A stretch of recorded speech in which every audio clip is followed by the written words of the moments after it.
Yay, Benji. Good to see you. Thank you, Teresa.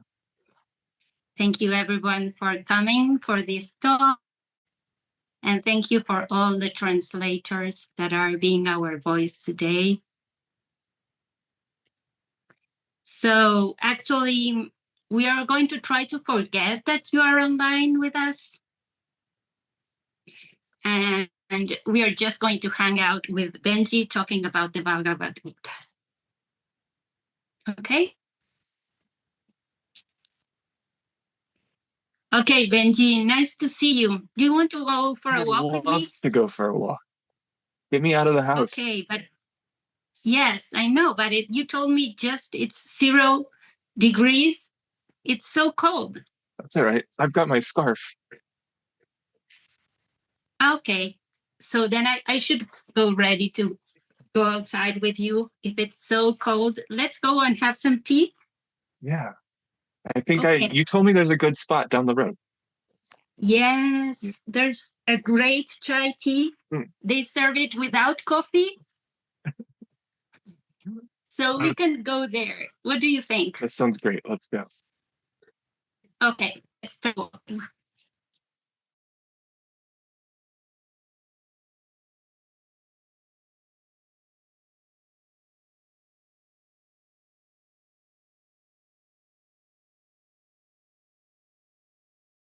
Oh, yes. Are you ready for that? At the last minute, I'll be sure to send my scripts to the translators. Oh, that's great. I've read the text and it's like a beautiful text, but it has like so many inside meanings. Yeah, I think it's great. I would love to connect it to Lady Niguma. Yes, I know. But do you know the context of the story? It's been a little while since I've reviewed the text. Maybe you should remind me. Okay. So I've been reading about the context. And I have a surprise for you. Okay. So I'm going to surprise you with an AI mommy style to explain you the context of the Bhagavad Gita. Okay? So the book is taking place, it is a dialogue between Lord Krishna and who's the charioteer of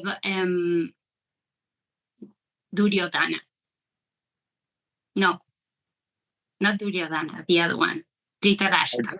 No, the other. Which one was? Arjuna. Okay, so, but there is a context to this war. The war is called the War of Kurukshetra. It is the first day of the war, okay? So imagine the war is about to start. And there's like a background of family history between these two parts of the war. And the story goes like this. I made pictures for you. So there are two characters. One is called Dhritarashtra, and the other one, it's called Pandu. These are my two images for both of them. This is how I put up to the screen more? Let me see. Okay. Wow. So this is Dhritarashtra and this is Pandu. They are both princesses, but this is the older one, but he was born blind. Okay, so he didn't go to the throne and Pandu went to the throne instead. So imagine what happened. There was some kind of rivalry and jealousy because he had to go to the throne and he didn't get there because he was blind. So you can imagine what happened. And then this one died, the Pandu died. So this one was left, the blind was left as king, Dhritarashtra. Okay? Okay, so he was a very like kind king, and both of them had sons, And when this one was left king, he was very like kind to all the to his sons and to the sons of Pandu too. But although he was really kind, there was some kind of rivalry and jealousy between the other generation too. So then we have the sons of this one, of Dhritarashtra, and his son was called Duryodhana. It's this one.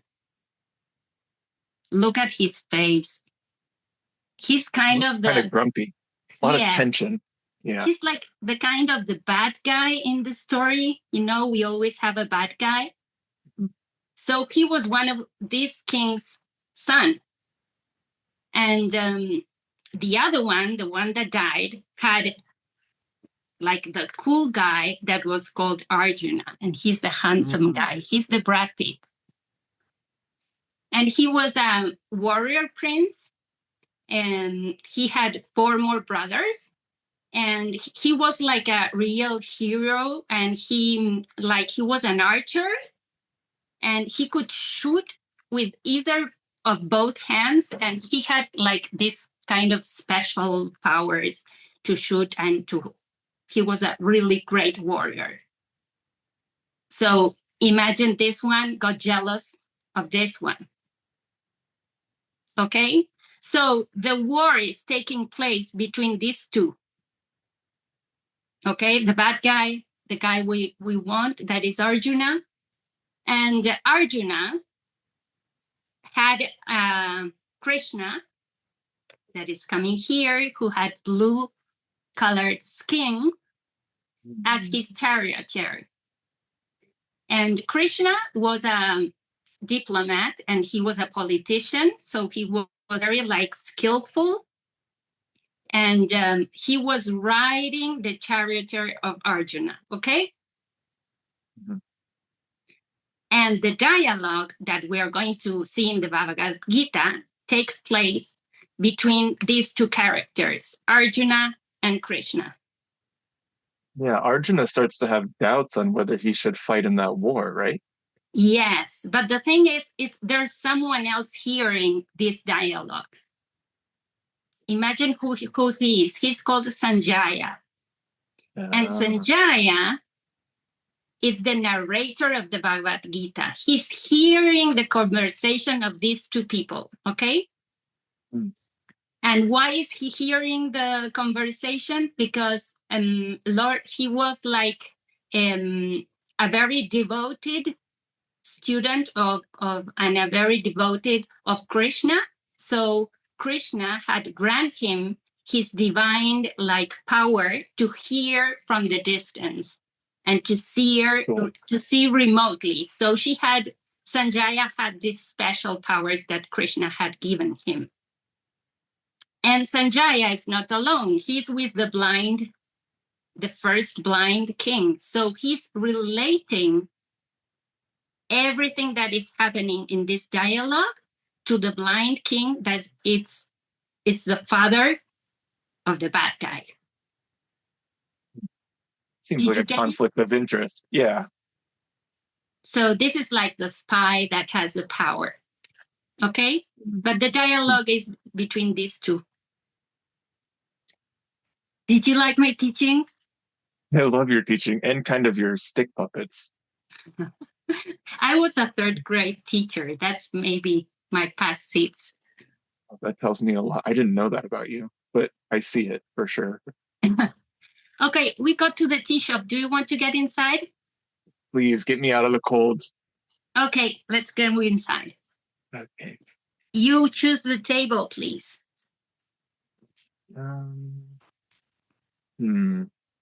I think we should sit over by these 2 blue-skinned people sitting in the coffee shop. They seem to look familiar. Whoa, it's true. 2 blue-colored people sitting nearby us. Don't they look suspicious? We should kind of listen into what they're talking about. Totally. Let's listen and not talk. Okay.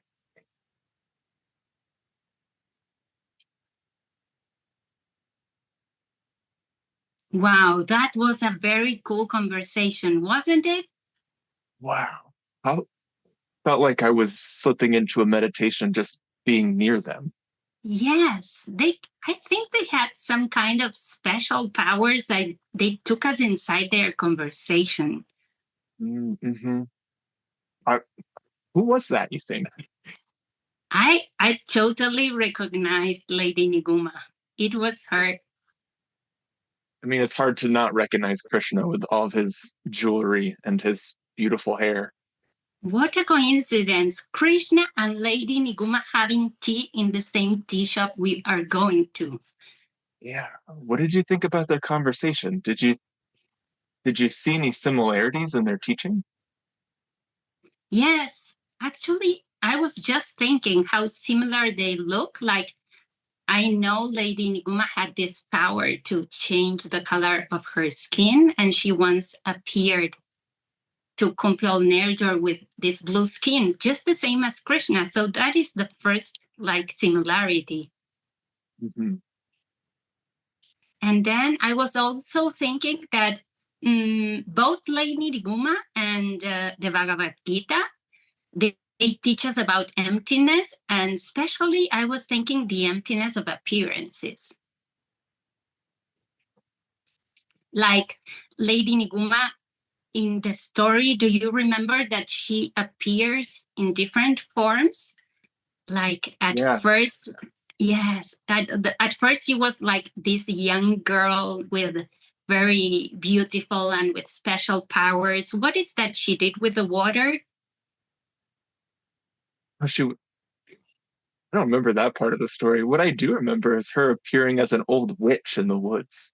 Yes, that's true. She appeared as a witch, and I think that when the people that were sent to find her found her, she was near a lake, and she wanted to put some water in her bucket, and she just lifted the water like she had total control over the elements. The water came floating into her, and that I was for, the yes, that was the first sign for the people that were looking for this like Niguma to say, wow, this lady is a special being. So I think like appearing in different forms,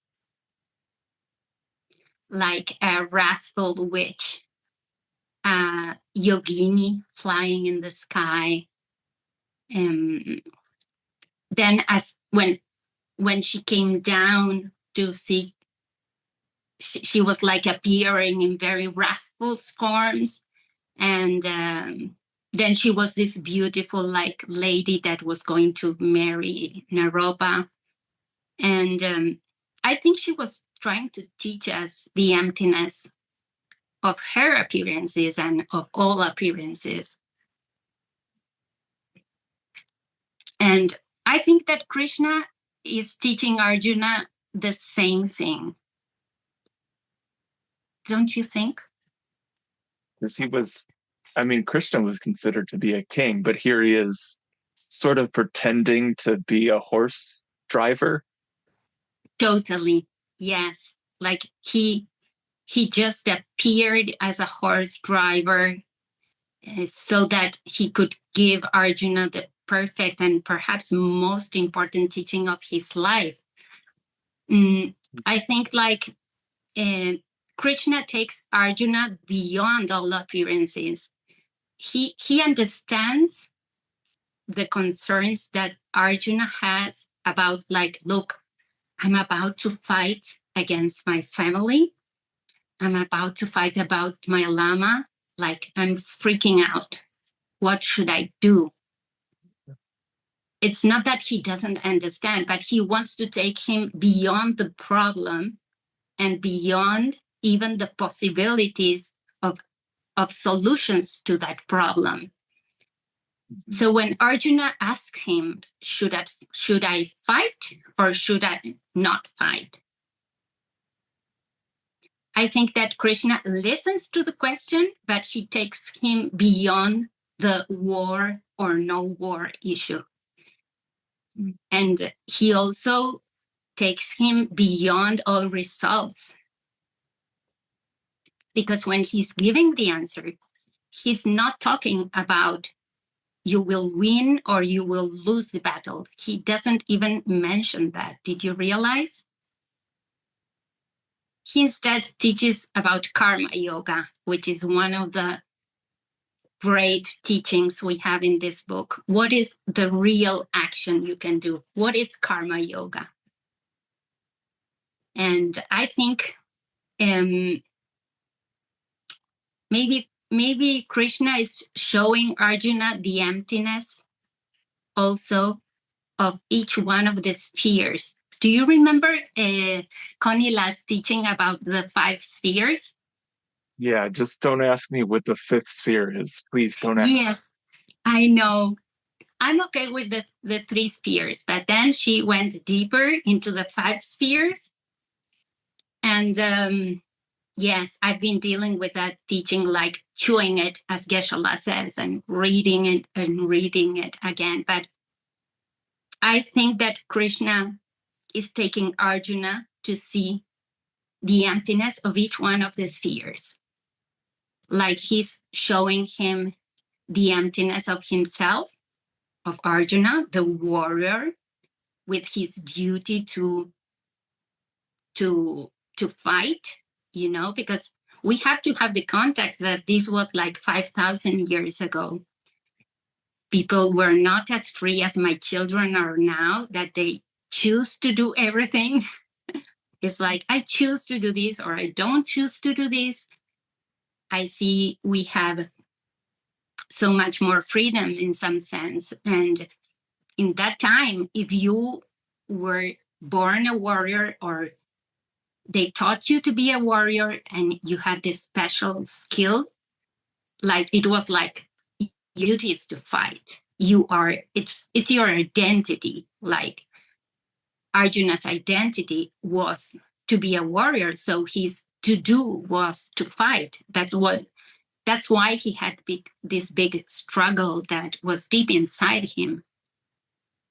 So Krishna is teaching him about his own emptiness, Arjuna's emptiness as a warrior. He's talking about the emptiness of the other people, of the emptiness of the lamas, the family that he supposedly had to kill or fight against.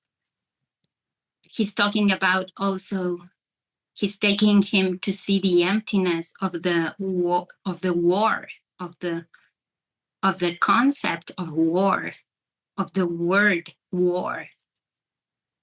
And those are the 3 spheres. Like the other sphere would be the action itself. Like he's telling him to think in a different way about fighting. And there he teaches him the importance of the intention that you take in your heart as you do your karma yoga. And finally, the 5th sphere, we're both trying to understand. The 5th sphere is the interaction between me or Arjuna and the object, like the war or the fighting. There is an emptiness of that interaction. And we usually think of things as being fixed in one way, like fighting is this, war is this. And he gets him to the emptiness of all those concepts, like trying to cut this mental habit of treating the word war as a fixed thing or as a solid thing, independently of the view of the holder, of his view in his heart. So yes, I think Krishna shows and teaches us as readers that we need to see ourselves as the creator of our own experiences and of the world that we see. But that sometimes in the moment, there's nothing we can do to change the situation. Like, that's why he's taking him beyond this special situation. Like, in this situation, there's nothing you can do.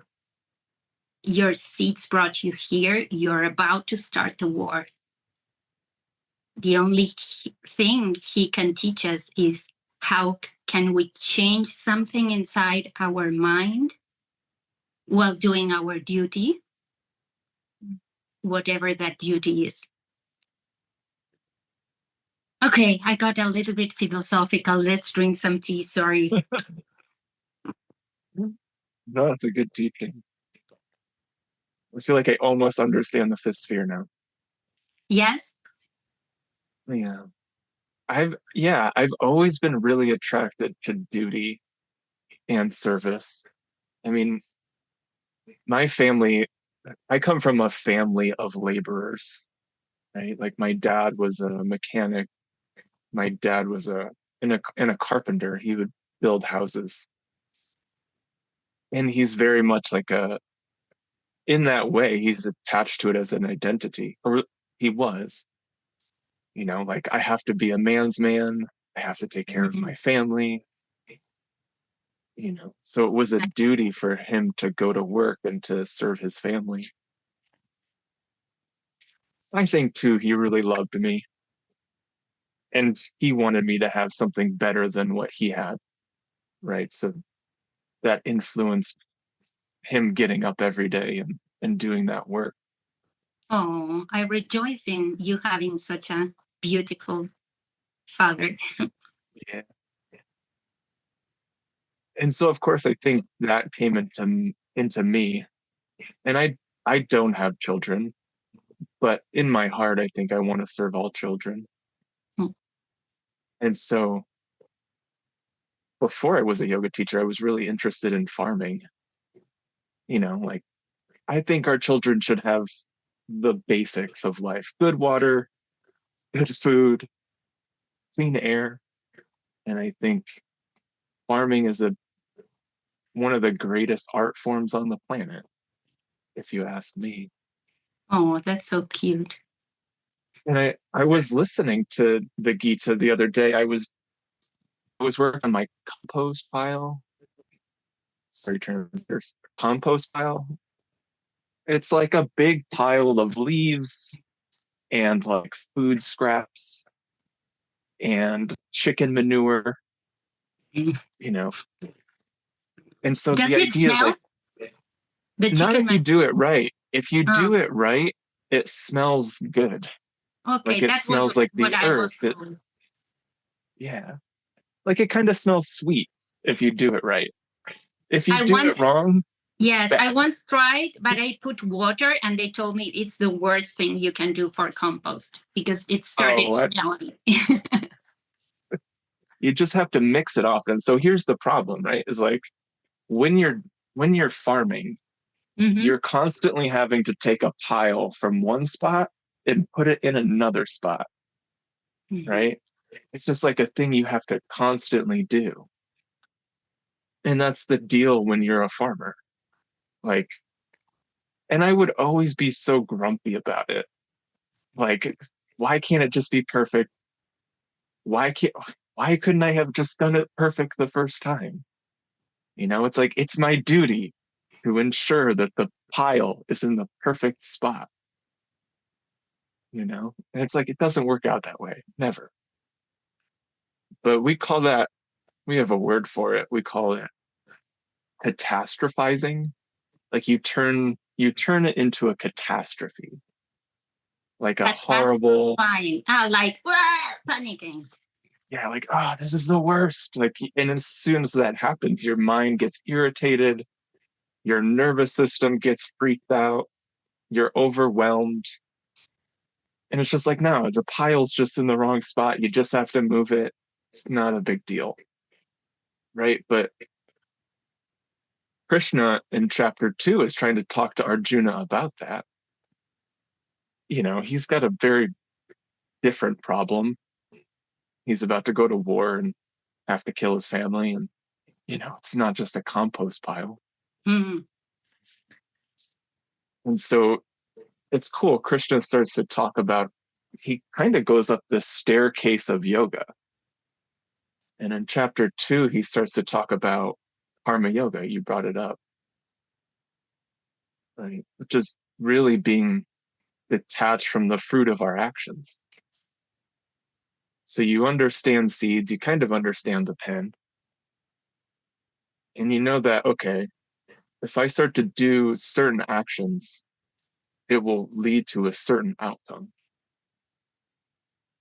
And the big problem is like, you don't know when the outcome is going to come.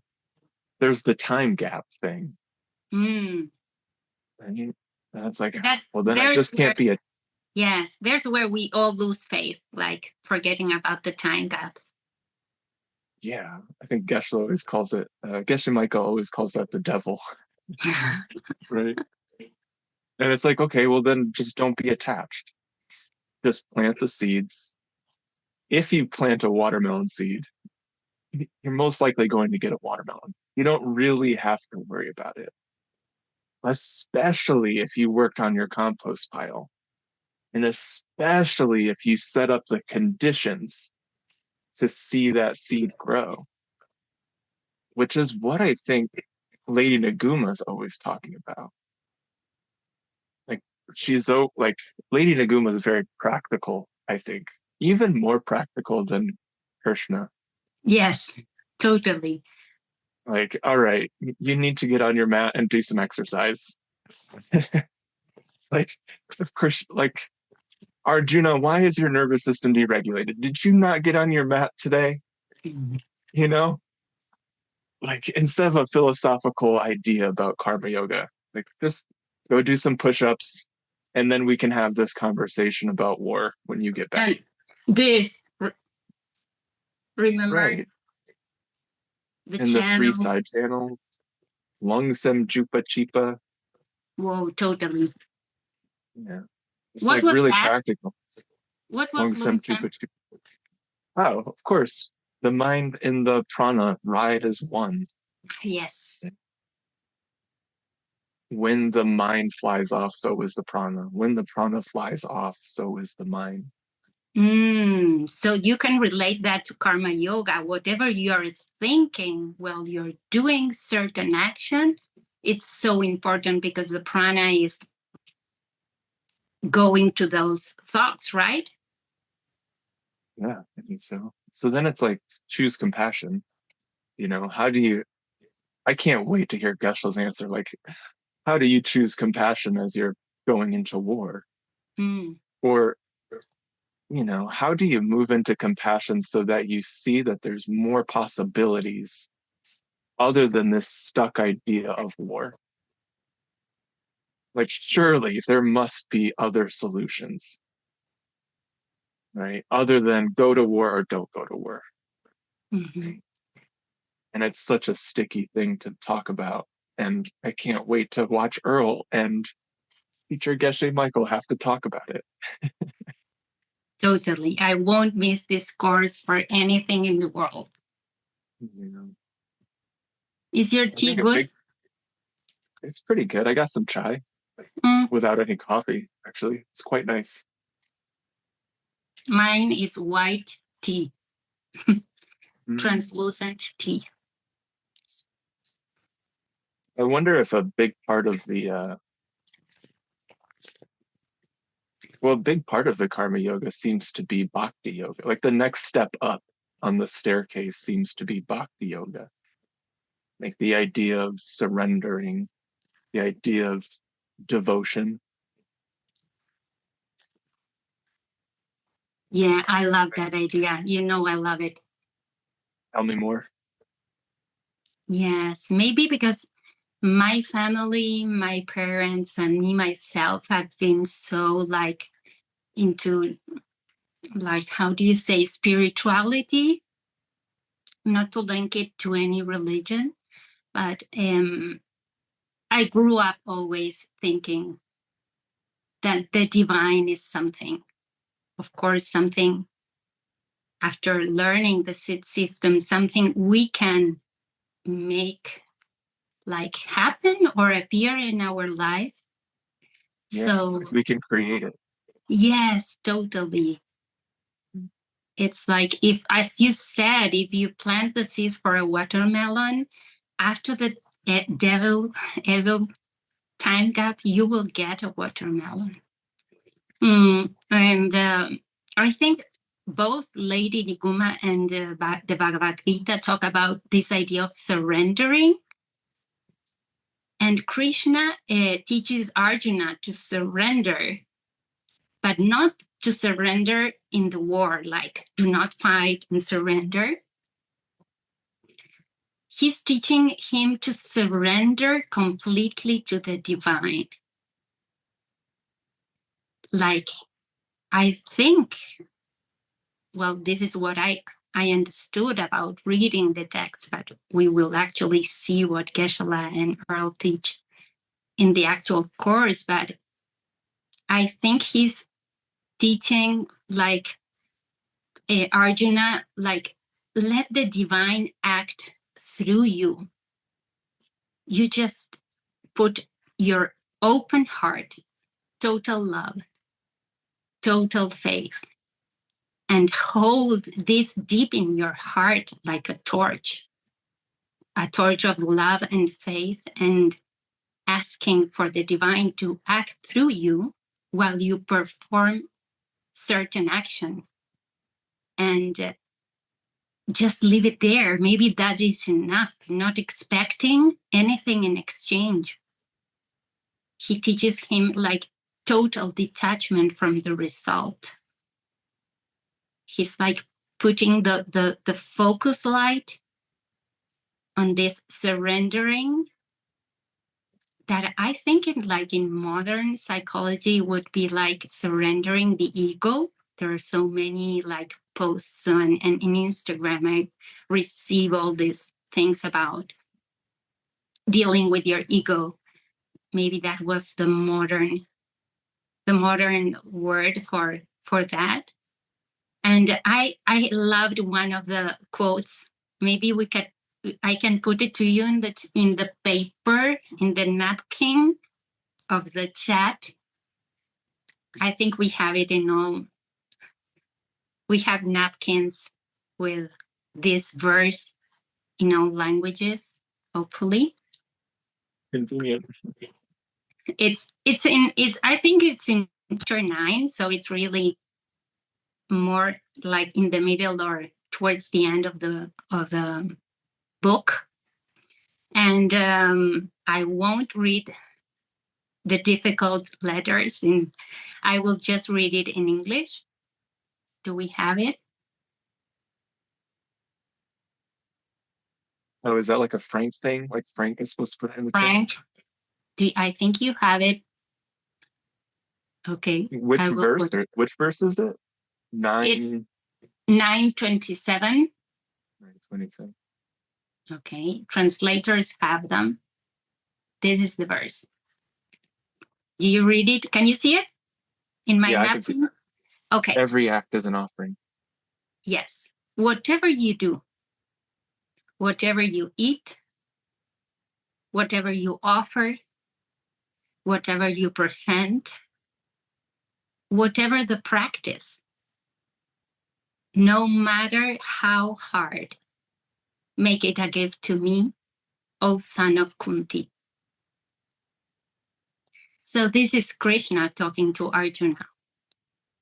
Why son of Kunti? Because Kunti was, of course, Arjuna's mom, who was a very special woman. Oh. I think so. If not, Earl will correct me. So this is a very beautiful verse. He's telling him, like, you have to hold me in your heart and in your mind in every act. And he says, no matter how hard. So he's talking especially about hard situations as the one that Arjuna is now leading with. And so he's talking about this surrendering. What is this surrendering? It's for me, it's almost like forgetting about yourself and letting something more divine act through you. And this is a practice I do, like whenever I'm nervous, if I, like, for example, when we will have to give this talk, open talk to all students about the Bhagavad Gita and Lady Niguma, oh my God. Okay, I think I'm going to be so nervous. Like, what will I teach?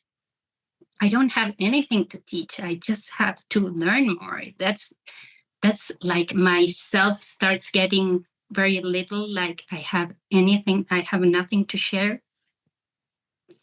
But then I remember like this, what we learned about the Kaladandas, these special beings that already reached the goal of yoga. And the Hatha Yoga Pradipika said, like, they are mingling among the crowds of humankind in disguise because they want to help us. So I just remember them, and especially, of course, I remember Lady Niguma, and I tell her, okay, I will be a channel. You act through me. And then something like is more like less nervous. And I used to do that a little bit, but then my teacher, Connie, one day I wanted to make like an actual image of Lady Niguma. Like, I love her already so much, thanks to my teachers. So I said, okay, I love this image of Lady Niguma, but I want an actual image. Like, what would she look for me or now? So I contracted a designer, and he's trying to make an actual image of Lady Niguma. I will share it with you later. I still don't have anything, but she's working. So I was asking Connie, like, does she have to have black hair? Because I don't imagine her with black hair. Does she have to have this kind of clothes? Or does she this, does she? And then, as teachers do, with one simple sentence in the chat, she said, maybe someone should sit in meditation and ask Lady Niguma how she would like to appear. So guess what I did? What Connie told you to do. Of course, I sat in meditation and I asked her how she wanted to appear. But for me, the great teaching, I'm going to cry now. The great teaching behind that sentence of Connie is that there's no doubt that she will answer. Like, there's not even a hint of doubt that she can exist for me. She doesn't exist self-existently, but she said, you should ask Lady Niguma how she wants to appear. And that's the most beautiful thing you can gain in your life, this certainty that if you totally surrender to these beings, whichever this being is for you, if you totally surrender to them, they will come. And it's not that they will appear with magical lights or in a very special way. If you do your meditation, as Krishna says, if you do your karma yoga, you do your work, you work on yourself, like you perfect your outer body through asana. You perfect your mind to get into stillness. Then they come, and they come in very like common ways. And they were always there. I think it's just that when you surrender, as in the deep way that Krishna is asking Arjuna to surrender, like, forget about the war, forget that your Lama is over there. Just forget about everything and surrender to me and let me act through you. I think that is such a gift. So I think both Lady Niguma and the Bhagavad Gita are teaching us about this process of personal transformations. Sorry, I got like very. What did you like about the characters of the Bhagavad Gita? Did you like someone in special, or do you think that there are like? Did you catch like any hidden meanings in the Bhagavad Gita already? It's kind of what you mentioned. I'm glad you said it. Like, you made a clear distinction about the word surrender. You were like, oh, it's not surrender as in like give up and lay yourself down and be inactive. We have other words, I think. I think of the time that you gave a beautiful webinar on faith. We have other words like allowance, I allow, or like devotion, right? Like all those words, I think, can also help us tap into that feeling of feeling connected, which is such a good point. Like that inside of the words that we use is the way in which we relate to the world. Like the words are the world, right? Say it again. And so the word makes the world. Wow. And like there's even deeper meanings to the word world. Like there's an L in it. The only difference between those two words is an L. L, I believe in Latin, as an EL. It used to mean like God, right? So it meant the divine. So when you bring the divine into a word, you make a world. Wow. Say Why that am I again. talking about? When you bring the divine into a word, you make the world? Yeah, I think when we bring the divine into our words, we make a word, right? And so the author of the Gita, to give you guys some background, is Veda Vyasa, right? One of the greatest authors that has ever lived. Right? And so he did write the Vedas. I think so. The Bhagavad Gita is a part of the Mahabharata. And the Mahabharata is considered to be the fifth Veda. Some consider it to be the fifth Veda. It's not really a Veda, but some consider it to be a Veda, right? And so he originally wrote the Vedas, and all of his friends were like, don't do that. Please don't put the divine into word. Like, like let it just be what it is and let people feel it and connect to it. And he was like, no, I'm going to write it all down because people are going to forget. So I want them to be able to remember for thousands of years as they slip into a deep sleep. And so he also wrote the Mahabharata. And inside of that text is the Bhagavad Gita, one of the most famous texts on yoga, right? Mm-hmm. And so every character, every object, every place, every setting inside of that text has like a surface level meaning, which is like, it's an entertaining story about war.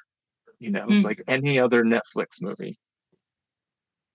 It's like any other movie. If the Yoga Sutra was too boring, and if the Hatha Yoga Pradipika was too much exercise, then maybe you need an entertaining story to learn about yoga. Then this is your text, right? But as we start to sit with Geshe Michael and the teachers, we start to see that nothing in that text is what it seems. Everything has a deeper meaning. Every single Sanskrit word has a deeper meaning. And so when even Sanskrit itself is said to be the language of how the prana moves through the body, right? Mm-hmm. The language of light. So we shouldn't take this story to be, Arjuna, this actual person named Arjuna is having an actual problem.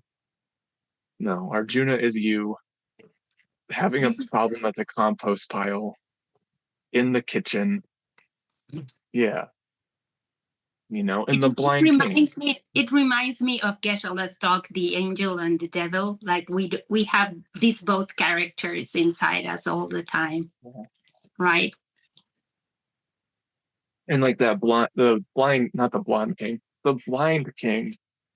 unable to see reality as it actually is, unable to see that all of our afflictions and negative emotions are dictating almost every movement of body, speech, and mind that we make.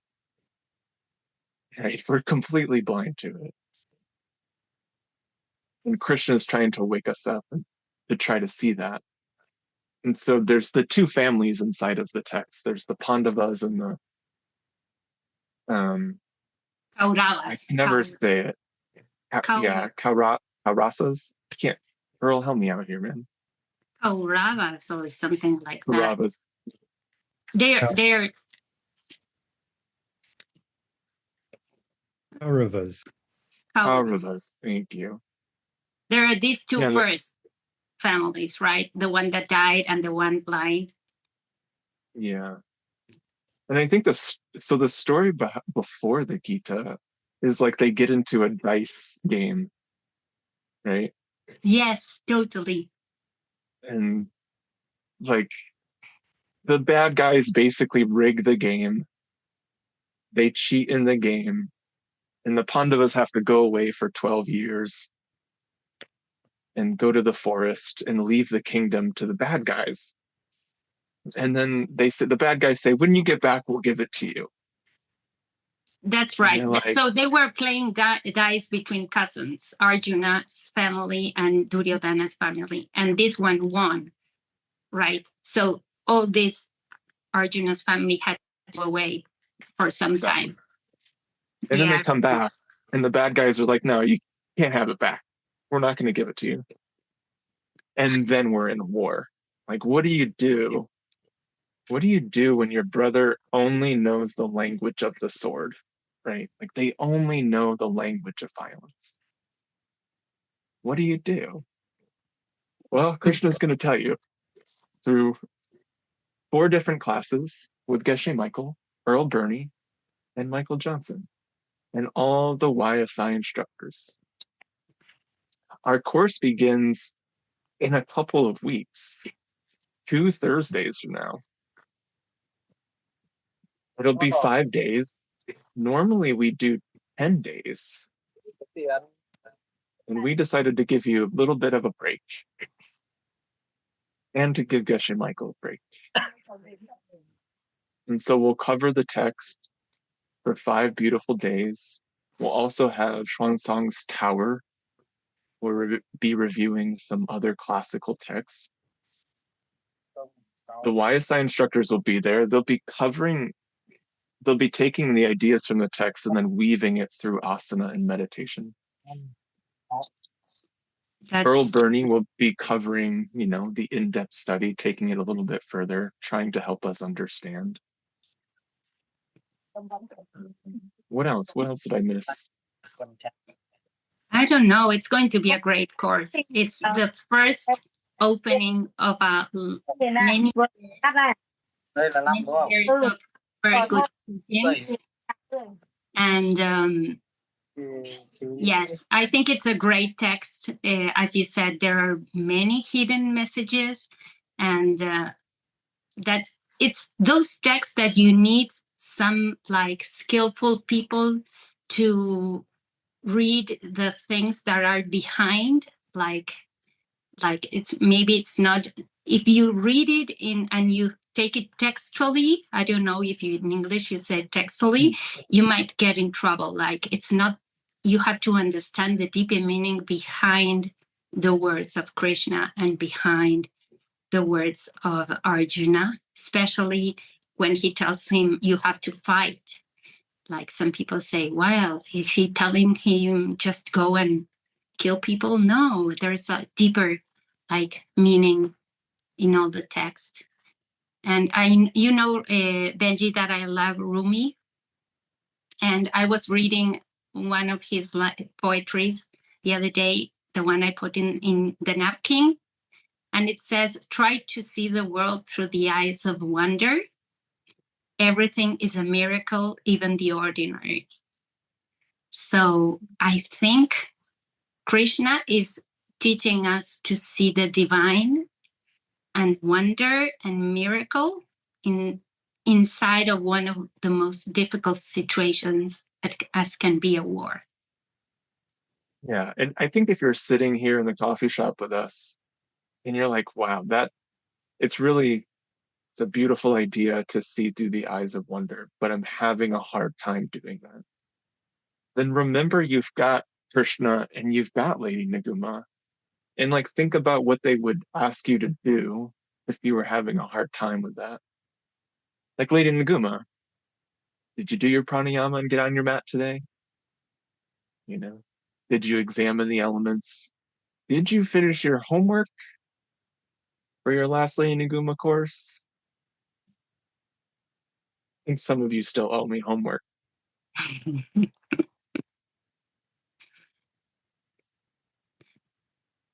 I think of the wisdom and action challenge of Lady Niguma a lot. You know, it's like give flowers to a stranger, call your mom. You know, Yes. things that may seem, I don't know, calling my mom's not hard, but sometimes it's like, all right, I need to make time to call my mom today. Like, go out of your way to train yourself to push your boundary of how you can be kind today, right? And plant the seeds to be able to see through the eyes of wonder. Like, don't just, it's not just get on a yoga mat. It's like you're training yourself and you're planting seeds to see the prana move and to be able to understand these texts. So as I start to get ready to go to Sedona, which I hope to see you guys there, you know, I start to do more and more asana practice and pranayama and meditation to get ready for retreat so that I can absorb the text more. So maybe you can find a friend, keep each other accountable, be a seat partner. Start doing karma yoga before even reading the text. Like practicing karma yoga as Krishna is teaching us, not just to focus in the external action that you're doing, but to have an internal act of renunciation to the result, renunciation to the act itself, and elevating your act through linking your consciousness with the divine as you act. Linking your consciousness to the divine, whatever that means to you, while you act every day in the normal things like cooking. So thank you so much, Benji, for having tea with me. Yeah, it's my treat. Thanks for bringing me. Oh, you know I love you. I learned the word love in Russian language the other day. It was blue, blue, blue, blue, blue, blue. If Karina hears me, yes, blue, blue, blue. Okay, that is a Yay! Hey, So we all know now how we should learn, Benji, how to say love. It's such an important word in all languages. Blue, blue, blue. Wyoni. Thank you, my Chinese friends, for coming. Well, hi, ni. Amor, los quiero. Thank you so much. Gracias a todos por venir. Te amo. Te amo. Okay, see you soon, everybody, in the Bhagavad Gita. Don't miss it. No se lo pierdan. Va a estar genial. Write to your distributors. Ask for more information.